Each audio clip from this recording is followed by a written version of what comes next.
My journey to higher education begins in the mountains of Laos and pastures of Thailand, where my father and mother grew up.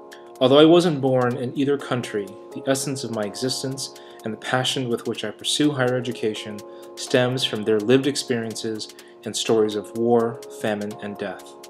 My father and mother's futures, a promising school teacher and an assured businesswoman, were unfairly cut short by political violence, and so they were forced to flee their homeland in search of a better future. Fast forward past a few plane rides, coming to America without parents, language barriers, intercontinental divide, some snow, 10 kids in a single bedroom apartment, and a few Hmong New Year celebrations later, my parents finally met and had me. I was born in Garden Grove, California on December 20th, 1989, and lived there for about 2 years. 11 months after my birth, my sister Samantha was also conceived, and little did I know at the time, would go on to have a significant influence on my pathway to higher education. But more on her later. About a year after my sister was born, my family and I moved to Fresno with the promise of a fresh start. My parents had saved and borrowed enough money to buy us a house and even a few acres of a walnut farm. Now, I don't remember much right after moving, but I do remember farming. Years and years of toiling, harvesting, picking, raking, watering, digging, and just about everything else required to operate a walnut farm I did in some capacity, along with juggling school. It was there that I learned the values of hard work, and that life lesson likely translated into my persistence and success at school. Yet, if I could do it all over again, I wouldn't change a thing. Farming humbled me as to the way of life that my parents had once lived. It taught me to value my education, and like many hard-learned lessons, it's instilled that work ethic in me that I still hold on to today. What followed the hard physical labor was an even more difficult educational transition. In the second grade, my parents transferred my sister and I to a local Catholic school, St. Helens. There, classroom rules were much more rigid. We wrote in cursive, wore uniforms, but also had higher quality lunches and snacks that we could buy. While at St. Helen, I was introduced to non-first generation students who were the 5th or 10th generation in their family to attend school.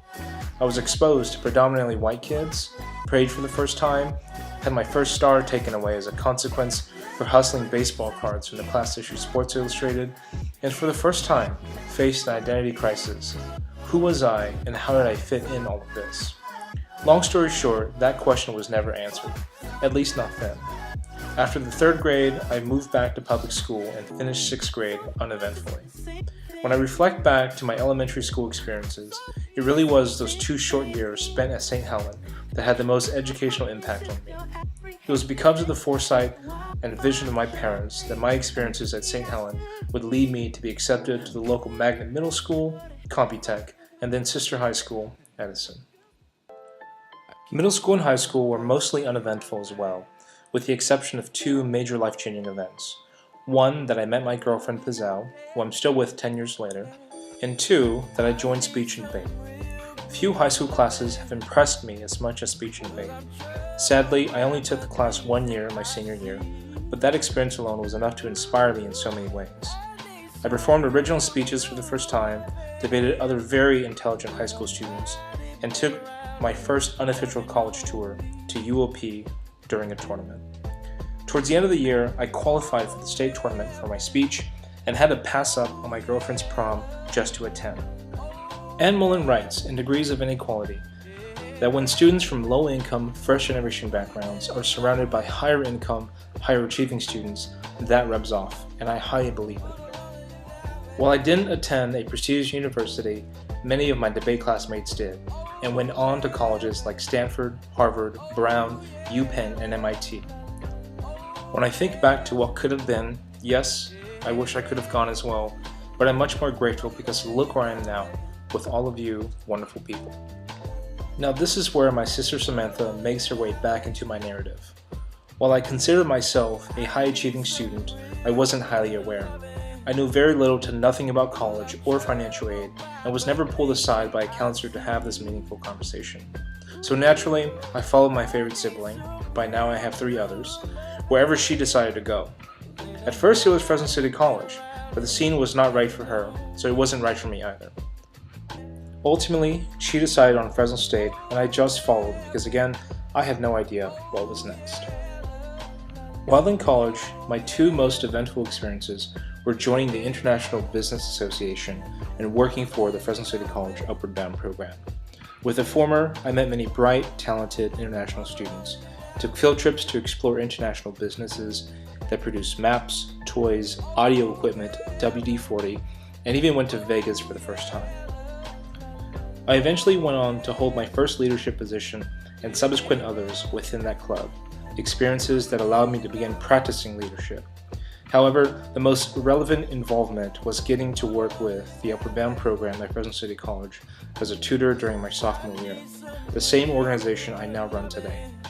It was there that I took my first official college tour, met and mentored high school students just like myself, came to better understand the needs and unique qualities of first-generation students, and discovered that this was the field for me. How amazing it was that you could work with students to help them succeed and get paid for it. Instead of just selling products and services, I was now helping to build dreams and to make them a reality. From this work experience, I knew that this would be the job that I wanted for the rest of my life, and that someday soon, I wanted to return to be in a position to do this work full-time. Ultimately, I graduated from Fresno State with a bachelor's in business administration. However, my next goal was to work in what would become known to me as student affairs. By the grace of my ancestors, that dream became a reality sooner than I expected, and I earned my way to becoming the full-time program assistant for the very program that had helped me to grow and experience so much. In my new role, I now oversaw 5 high schools, advised over 80 students, and trained and supported tutorial support staff. I was able to travel and further explore colleges and the opportunities they could provide for my students. One of the greatest experiences was getting to attend national conferences in both Chicago and DC, and to be surrounded by like-minded and equally, if not more, passionate staff. Their energy was infectious, and their support for the mission of the programs further fueled my own passion for the work.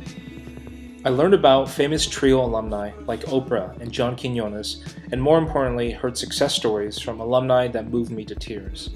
It was during those moments of solitude and gratitude that solidified my desire to continue working in the field, and is ultimately what has led me to pursuing a master's degree. After working full-time for 3 years, I knew it was time to return to school to further enhance and inform the work that I did. Fast forward to today, grad school, and specifically the HEAL program, has dramatically changed my outlook and understanding of the student affairs profession altogether.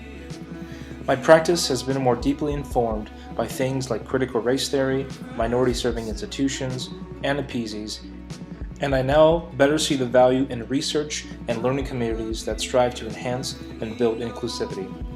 One of the most rewarding experiences thus far was being invited to speak on the nature of being an Asian American graduate student. At the panel, I shared thoughts and emotions never revealed before, and in that moment felt a sense of belonging also never felt before.